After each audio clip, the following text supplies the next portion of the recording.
Come on. Alors, on va lire un passage rapidement. Exode 3.7. Exode 3.7.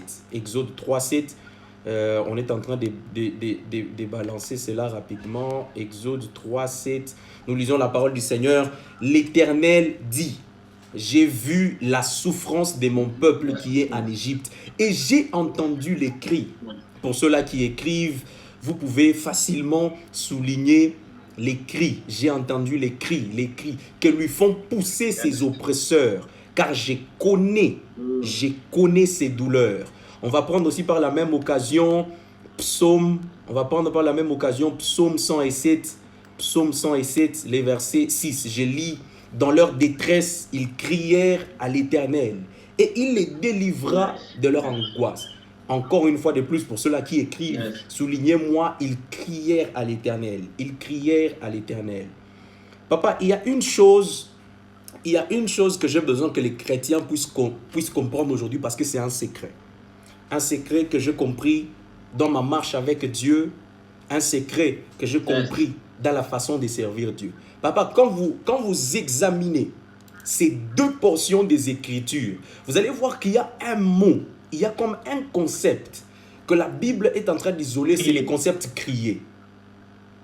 Papa, Israël avait prié, mais jusque-là, Dieu ne l'avait pas encore répondu. Dieu a répondu Israël en Égypte quand Israël a commencé à crier. J'aimerais dire à quelqu'un, il y a des dimensions dans la prière qui poussent Dieu à t'exaucer. Il y a des positions spirituelles, comme la position de crier. D'ailleurs, j'aimerais dire à quelqu'un, crier n'est pas dans la voix, mais crier est une position spirituelle qu'on a. Ce n'est pas pousser la voix, hein, tu risques de te faire mal. Crier est une position. Crier est une position. Dieu a vu la position que Israël a eu à tenir. David est en train de dire, dans la détresse, ils crièrent à l'Éternel. C'était une position qu'il avait déjà prise, une position autre que celle qu'il avait initialement. Et c'est ça que les chrétiens doivent comprendre. C'est ça que les chrétiens aujourd'hui doivent comprendre. Vous savez, il y a une dimension de la prière où nos émotions commencent à exprimer ce que nous avons besoin devant Dieu. Et c'est ça qui nous manque. Et c'est ça qui nous manque. Et c'est ça qui manque à plusieurs chrétiens. Vous savez, papa, c'est ça qui me ramène même chez Anne. Papa, j'ai l'habitude de dire, Anne a prié pendant plus de 10 ans. Dieu ne l'avait pas répondu. Et aussi, regardez, papa, au-dessus de ça, Anne allait offrir chaque jour au temple. Donc, c'est-à-dire, elle faisait tout ce qu'il fallait pour que Dieu puisse en tout cas répondre à sa prière, mais Dieu ne l'avait pas fait. Dieu ne l'avait pas fait. Dieu ne lui avait pas donné un fils. Dieu ne lui avait pas fait un fils. Mais regardez, papa, un jour, elle est partie dans les temples et elle a pris une position. Elle a pris une position. Et dans cette position-là, la Bible est en train de nous dire, Élie l'a regardé. Papa, dans les temples, il y avait beaucoup de gens. Mais qu'est-ce qui a fait à ce que Élie puisse laisser tout le monde dans les temples et regarder cette femme? La femme était dans la position du cri. Papa, quelqu'un qui crie, c'est quelqu'un qui est désespéré. Quelqu'un qui crie, c'est quelqu'un qui n'a plus d'issue. Quelqu'un qui prie, c'est quelqu'un papa, il n'a plus de solution.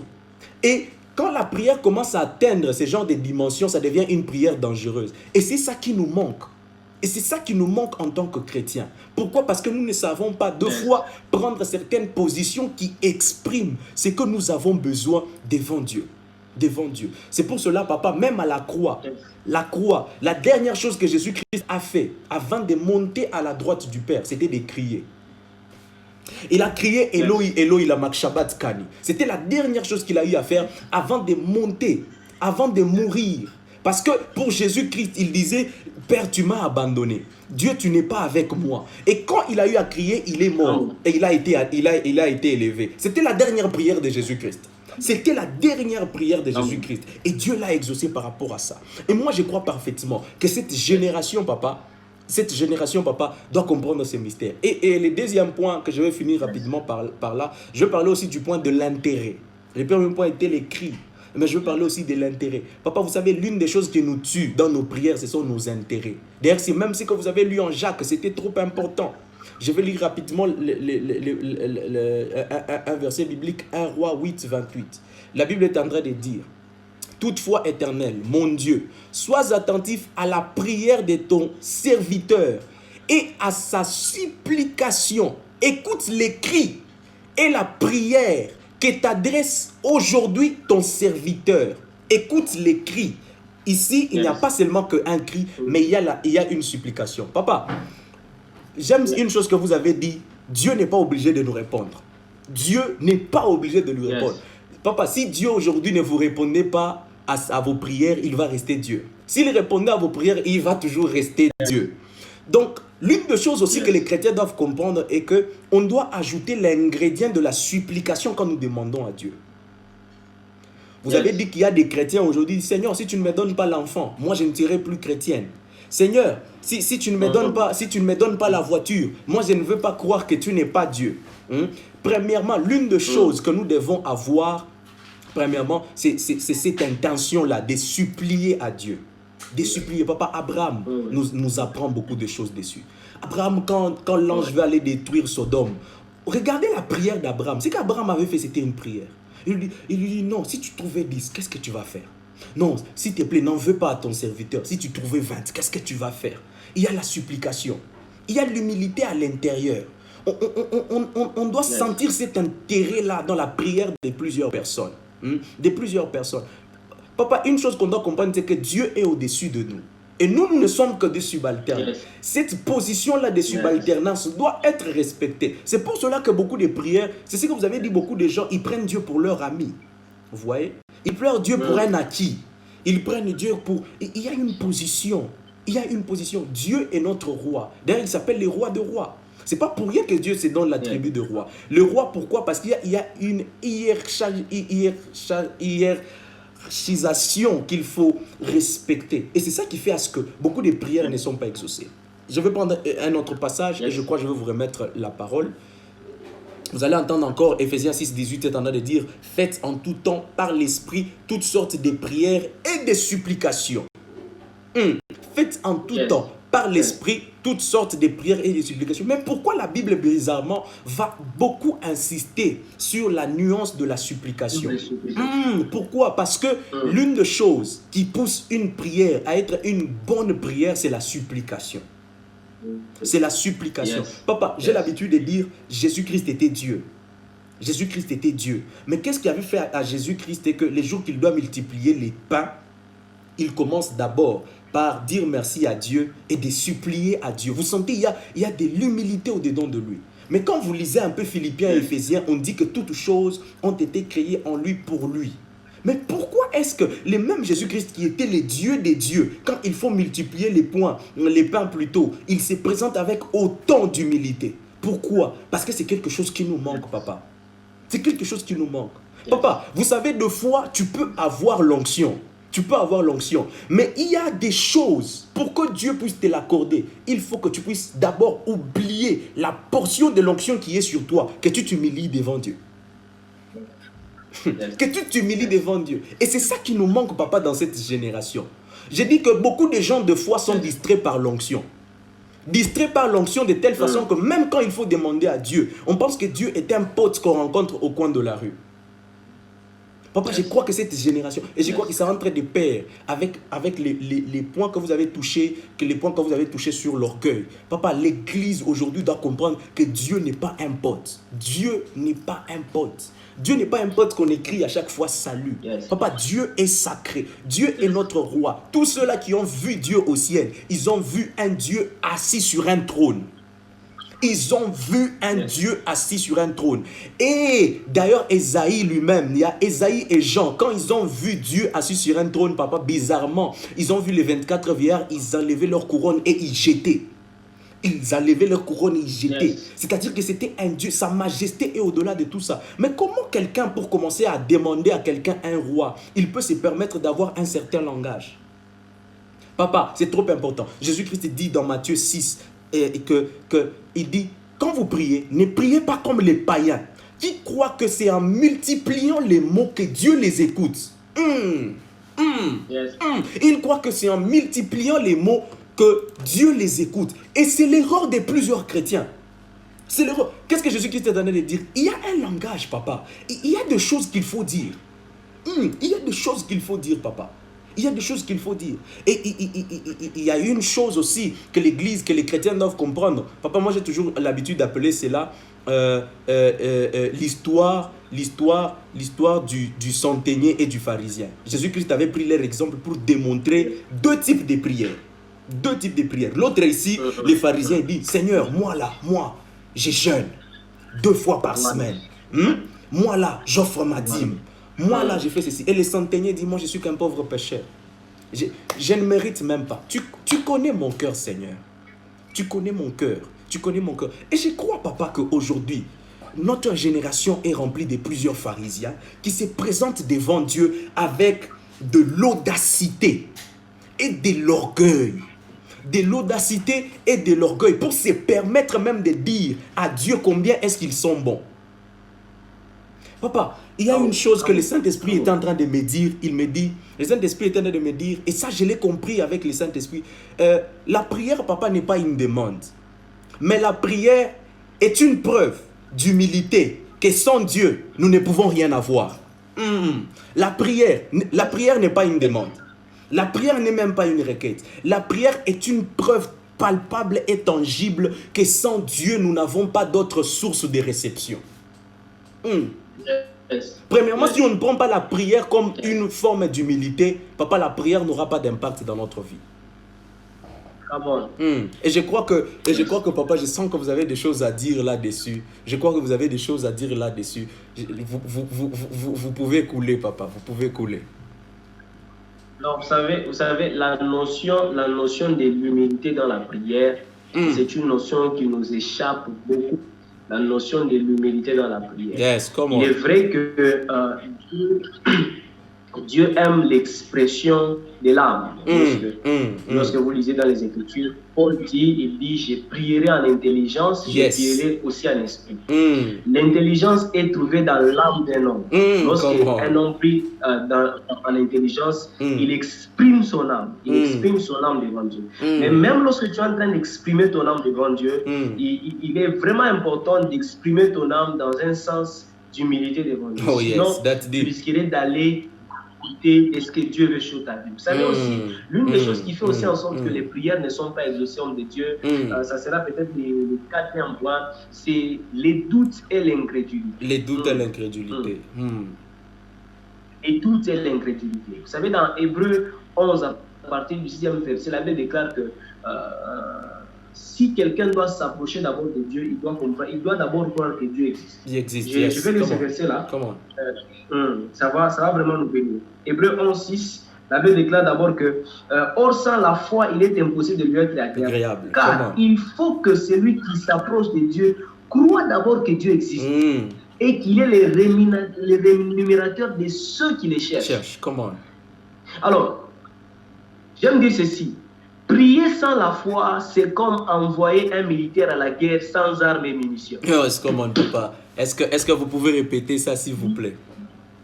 Prier sans la foi, c'est comme envoyer un militaire à la guerre sans armes et munitions. C'est aller dans une mission impossible qui échouera. Parce qu'il y a des missions impossibles qui réussissent. Mais prier sans la foi, c'est faire du bruit, c'est passer son temps. Prier sans la foi, ça ne vaut rien. Ça ne vaut rien. Alors, il y a des gens qui se mettent à prier, mais qui doutent dans leur cœur que est-ce que Dieu m'a vraiment exaucé? Est-ce que Dieu a vraiment entendu ma prière? Vous savez, lorsque vous vous approchez de Dieu avec les doutes, sachez déjà que vous vous disqualifiez de ceux qui sont sous la liste de l'exaucement de Dieu. Yes. That's deep. Come on, that's deep. La prière ne demande pas d'abord à ce que tu puisses voir ce que tu sais pourquoi tu as prié. Non. Vous savez, j'aime dire ça. Un homme de foi, homme de Dieu, un homme de foi ne voit pas. Un homme de foi ne voit pas. Come on. Un homme de foi ne sent pas. Mais un homme de foi connaît. Comment? Papa, je sens que vous devez répéter ceci. La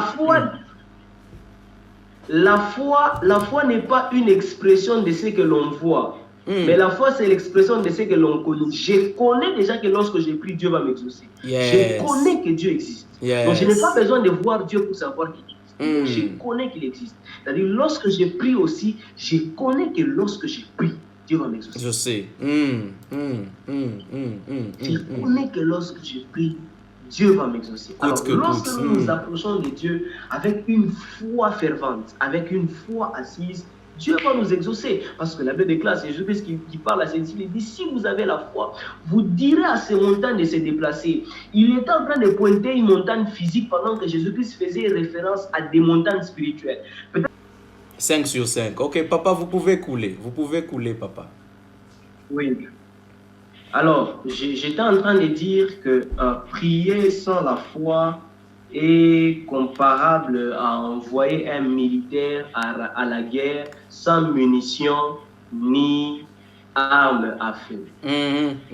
Lorsque nous nous approchons de Dieu, nous devons toujours croire dans nos cœurs que le Seigneur nous écoute et le Seigneur nous exauce. Amen. Alors, l'une des choses aussi qui est aussi cause des prières non exaucées, papa, c'est, je crois que vous avez essayé de brosser là-dessus, mais j'aimerais essayer d'aller beaucoup plus en profondeur, c'est les motivations erronées, ou ce qu'on appelle en anglais selfish motives. Les motivations erronées. Pourquoi tu pries? C'est quoi la raison pour laquelle tu pries? Vous savez, dans Jacques 4, au 3e verset, il dit que vous priez parce que vous ne recevez pas, parce que vous priez pour satisfaire vos besoins. Papa, vous savez, il y a des gens aujourd'hui qui prient pour satisfaire leur orgueil, qui prient pour satisfaire leur ego, qui prient pour satisfaire peut-être leur envie de vouloir apparaître. J'ai vu des gens entrer en retraite, chercher l'onction, non simplement parce qu'ils veulent sauver les âmes, non simplement parce qu'ils veulent gagner les âmes dans le royaume de Dieu, non. Ils cherchent l'onction pour apparaître, ils cherchent l'onction pour être appelés daddy, ils cherchent l'onction pour être appelés père spirituel, ils cherchent l'onction pour être appelés prophète, ils cherchent l'onction pour être appelés pasteur. Non, ça, ce sont des motivations erronées. Lorsque tu pries, bien aimé, tu ne dois pas prier pour satisfaire tes propres intérêts, tu dois prier pour satisfaire les intérêts du royaume. Alors, l'une des choses qui fait en sorte que Dieu ne répond pas à certaines prières, c'est parce que Dieu ne voit pas ses intérêts dans tes prières. Lorsque tu pries, il n'y a que Seigneur, donne-moi, Seigneur, bénis-moi, Seigneur, moi, Seigneur, ma famille, Seigneur, moi, tu ne vois pas. Bien aimé, ce genre de prières, Dieu les résiste. Mais lorsque tu pries, tu dis des prières telles que Seigneur, donne-moi un cœur humble, pour qu'à chaque fois que je me présenterai devant un païen, qu'il voie la nature de Jésus-Christ en moi et qu'il soit sauvé, je t'assure que tu vas recevoir l'exaucement à cette prière. Tu vas recevoir l'exaucement à cette prière. Les motivations erronées font aussi en sorte que plusieurs prières ne sont pas exaucées. Bien aimé, pourquoi tu pries? Pourquoi tu pries? Papa, vous avez l'exemple de Anne. Vous avez remarqué que Anne montait à la maison de prière chaque année. Elle montait à la maison de Dieu, voulais-je dire, chaque année. Mais elle n'a pas reçu l'exaucement de ses prières toutes les années qu'elle était partie, jusqu'au jour qu'elle a compris. J'ai fini par comprendre que toutes ces années d'avant, Anne priait et cherchait un enfant parce qu'elle était mortifiée par sa rivale. Elle était mortifiée par Pénina. Anne cherchait un fils qui devait consoler sa douleur.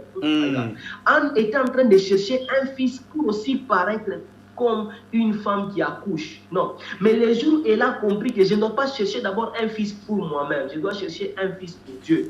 Elle est entrée dans l'accomplissement de ses promesses parce qu'elle a dit, Dieu, si tu puisses me donner un fils, je te promets que je vais te le donner afin qu'il puisse te servir. Voilà pourquoi il y a certains hommes de Dieu qui disent que pendant que Anne cherchait un fils, Dieu cherchait un prophète. Oui, lorsque Anne a compris que je ne dois pas prier pour satisfaire mes besoins, je ne dois pas d'abord prier pour satisfaire mes problèmes, je dois d'abord prier pour satisfaire les intérêts du royaume, Anne a reçu son miracle. Yes, that's deep. That's deep. Anne a reçu son miracle. That's deep. On a reçu son miracle. Alors, lorsque tu pries, pose-toi toujours la question de savoir, est-ce que pendant que je suis en train de prier, ces sujets de prière, je les prie parce que je cherche à ce que Dieu m'exauce pour que je puisse apparaître, ou bien je cherche à ce que Dieu m'exauce pour que les intérêts du royaume soient accomplis. Pourquoi tu cherches l'onction? Pourquoi tu entres dans les retraites? Pourquoi tu entres dans la retraite? Est-ce que c'est pour que les gens t'appellent Daddy ou est-ce que c'est pour que l'on voie Christ au-dedans de toi? Papa, pouvez-vous répéter? Pouvez-vous répéter? Pouvez-vous répéter, papa? Pouvez-vous répéter, s'il vous plaît? J'étais en train de dire que lorsque tu pries, est-ce que c'est pour qu'on puisse t'appeler Daddy, qu'on puisse t'appeler Père spirituel, ou que tu puisses aussi être entouré des gardes du corps, des bodyguards, pour sentir que notre papa est là, papa est là. Non. Papa, vous savez, j'ai compris une chose. Et depuis que je l'avais compris, j'ai arrêté de prier pour l'onction. J'ai arrêté de prier pour demander à Dieu de me voir. Comment? J'ai arrêté de prier pour l'onction. Comment? Vous savez quoi? Quoi, papa? Allez-y, papa. Allez-y, papa. Dieu n'est pas un Dieu qui ment. Dieu n'est pas un Dieu qui ment. Regardez. La Bible déclare, dans les derniers temps, je répandrai de mon esprit sur toute chair. C'est une promesse. La promesse est déjà là et elle a été accomplie le jour de la Pentecôte. L'esprit de la promesse est descendu. Alors, ceux qui comprennent que l'esprit est déjà là ne prient pas pour chercher l'onction. Mais ils prient pour chercher la transformation de leur cœur et le brisement de leur caractère. That's deep. Parce que lorsque ton caractère est brisé, lorsque ton cœur est transformé et que tu commences à porter la nature du cœur de Jésus, directement tu entres dans la dimension de l'onction. Parce que l'esprit a déjà été libéré. That's deep. Mais avec un caractère non transformé, c'est pourquoi aujourd'hui nous avons, je m'excuse les termes, mais nous avons des hommes moins impolis. Comment? Un homme qui se présente devant un papa de 50 ans, parce que sous l'impulsion de l'onction, tu l'appelles petit, tu l'appelles fils. Come on. Toi, un jeune de 18 ans, qui n'a même pas encore été consacré dans ton église, qui n'a même pas encore été consacré par ton pasteur ou par ton père spirituel. Mais tu appelles un grand-papa comme ça. De 50 ans, mon fils. Oh, que Dieu puisse guérir son église. Que Dieu puisse nous guérir. Vous savez, papa, l'une des choses que j'ai appris de mon père spirituel, c'est l'humilité et le respect des ennemis.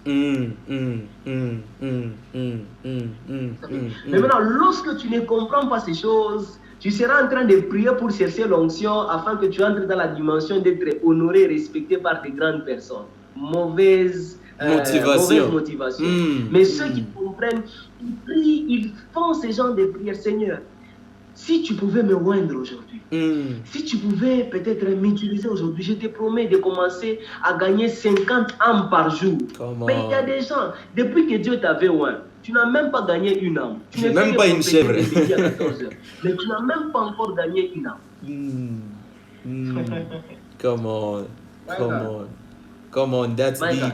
Nous devons chercher l'onction, nous devons faire des prières dans lesquelles Dieu va trouver ses intérêts. Alors là, nous recevrons des réponses. Prophète. Oui, papa. J'aimerais nous choquer. Élie, devant les prophètes de Baal, Élie a fait une prière que plusieurs personnes sont en train de confondre aujourd'hui. Comment? Il a dit, fais descendre le feu afin que l'on sache que je suis ton serviteur. N'est-ce pas ça? Oui. L'objectif n'était pas de pousser ces gens à croire dans le ministère d'Élie. L'objectif était de pousser ces gens à la repentance. Come on.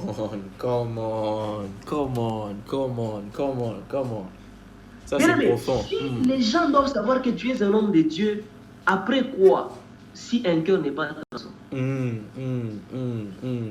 Jésus-Christ devant la tombe de Lazare, il prie, il dit, Père, je te rends grâce parce que tu m'écoutes. je ne prie pas pour moi, mais pour ceux qui m'entourent. Écoutez, Jésus-Christ ne priait pas pour l'approbation des hommes, mais il priait pour que ces gens sachent qu'il y a un Dieu au ciel qui peut aussi ressusciter les morts. C'est pourquoi il a reçu l'exaucement de ses prières. Yes, that's deep. That's deep. Come on. That's deep. Mais lorsque tu pries, tu fais des déclarations telles que si je suis un homme de Dieu, que le feu descende, et que Dieu voit dans ton cœur que non, tu demandes à ce que le feu descende pour tes intérêts, pour que l'on sente que à Pretoria, il y a un homme de Dieu qui s'appelle Kevin Mark. Tu n'auras pas d'exaucement. Come on, ça c'est vrai. Ça c'est vrai. Ça c'est vrai. Tu n'auras pas d'exaucement. That's deep, ça c'est vrai. J'ai pris que Dieu puisse guérir les cœurs d'une personne. Homme de Dieu, j'aimerais entrer dans la dernière dimension qui pourra peut-être bénir la vie d'une personne. Pourquoi certaines prières ne sont pas exaucées? C'est parce que nous faisons des prières qui ne rencontrent pas la volonté de Dieu. Des prières qui ne rencontrent pas la volonté de Dieu. Come on, papa. Come on.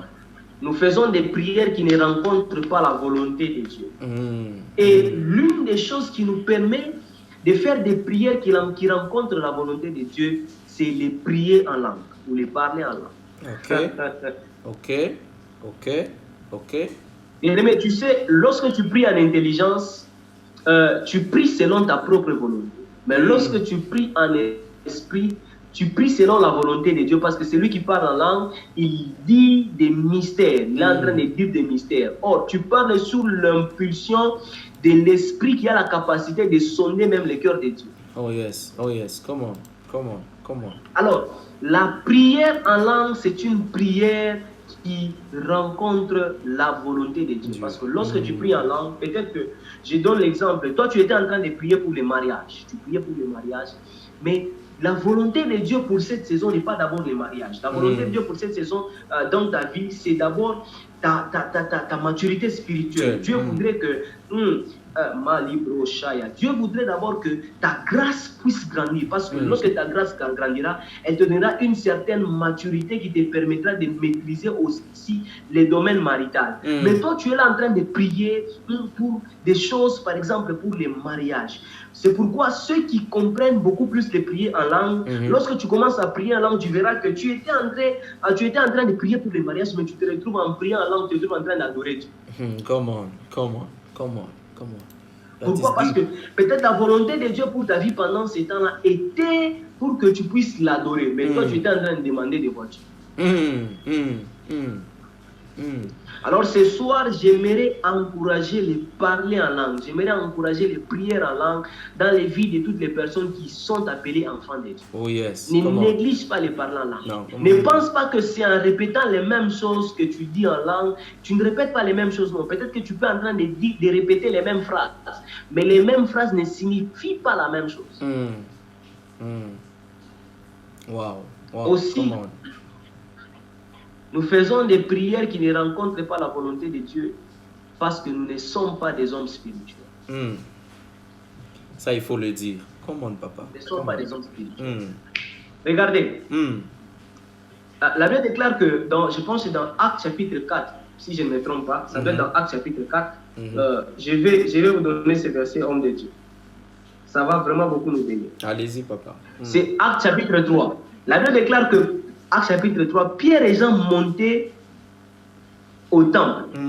Ils se retrouvent devant un paralytique. Regardez. Ce paralytique les regardait comme s'attendant à recevoir quelque chose. Et il les a demandé l'aumône. Ce paralytique a oublié que l'important de sa vie pendant cette saison n'était pas d'abord l'aumône. C'était qu'il puisse marcher. Il s'est retrouvé en train de demander ce dont il n'avait pas besoin. Parce qu'il avait besoin de marcher, il n'avait pas besoin d'argent. Yes. Alors, la prière en esprit te permet de demander à Dieu exactement ce dont tu as besoin. Parce que Dieu ne nous donne pas souvent ce dont nous avons, ce dont nous désirons, mais il nous donne le plus souvent ce dont nous avons besoin. Come on. Et c'est en priant en langue que tu entres dans cette dimension de demander à Dieu exactement ce dont tu as besoin. Papa, vous savez, l'une des choses à savoir sur les noms de Dieu, c'est que le nom de Dieu est une opportunité à de nouvelles expériences avec lui. Wow. Le nom de Dieu est une opportunité à de nouvelles expériences avec lui. Parfois, Dieu te dit non parce qu'il voudrait avoir de nouvelles expériences avec toi. Wow. Parfois, Dieu te dit non parce qu'il voudrait encore passer beaucoup de temps avec toi. Dieu sait que s'il te donnait cette onction que tu es en train de chercher aujourd'hui, demain, tu ne vas plus jeûner 3 jours. Demain, tu ne vas plus faire des sacrifices que tu es en train de faire. C'est pourquoi Dieu te retarde. Pourquoi? Parce qu'il a encore besoin de passer du temps avec toi. Je vais nous lire un verset qui pourra peut-être bénir la vie d'une personne. 1 Roi 19. Pour faute de temps, je peux peut-être ne pas lire ça. Dans 1 Roi 19, on nous présente Élie qui est en train de demander la mort. Il dit, Seigneur, donne-moi la mort que je meurs même. Mais Dieu a dit non à cette requête de lui donner la mort. Pourquoi? Parce que Dieu voulait que Élie ait encore de nouvelles expériences avec Dieu. Wow. My God. Wow. My God. Bien-aimé, qu'est-ce que Dieu t'a dit par rapport à tes prières? Est-ce que Dieu t'a dit non? Si Dieu t'a dit non, sache que c'est une opportunité que Dieu te donne pour pouvoir avoir de nouvelles expériences avec lui. Dieu te dit non parce qu'il voudrait entrer en profondeur avec toi. Dieu te dit non parce qu'il voudrait que tu puisses expérimenter de nouvelles choses avec lui. My God. Dieu te dit non parce qu'il voudrait que tu puisses encore expérimenter de nouvelles choses avec lui. Alors, ne te sens pas frustré lorsque tu pries et que tu ne reçois pas d'exaucement. Ne te sens pas frustré lorsque tu pries. Bien, mais vous savez, l'exaucement de Dieu n'est pas interprété par la chair des poules que nous sentons après la prière ou par la chair des poules que nous sentons pendant la prière. Non, ça n'a rien à voir avec l'exaucement de Dieu. Ça n'a rien à voir avec l'exaucement de Dieu. Ça n'a rien à voir avec l'exaucement de Dieu. Dieu n'est pas un homme pour mentir. Lorsque tu entres dans sa présence, et la manifestation du Saint-Esprit. Et surtout, vraiment, j'ai dit merci aussi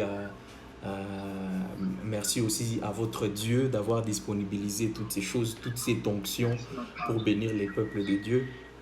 Nous sommes bénis de vous avoir et nous sommes bénis encore personnellement de vous avoir ici sur mon compte. C'est vraiment un très, très, très grand plaisir. Alors peut-être pour finir, tout ce que je pourrais vous demander, c'est de bénir le peuple de Dieu. Je crois parfaitement qu'une prière a la capacité de transformer la vie de quelqu'un. Je crois parfaitement qu'une prière est capable de relever, de transposer la vie de quelqu'un.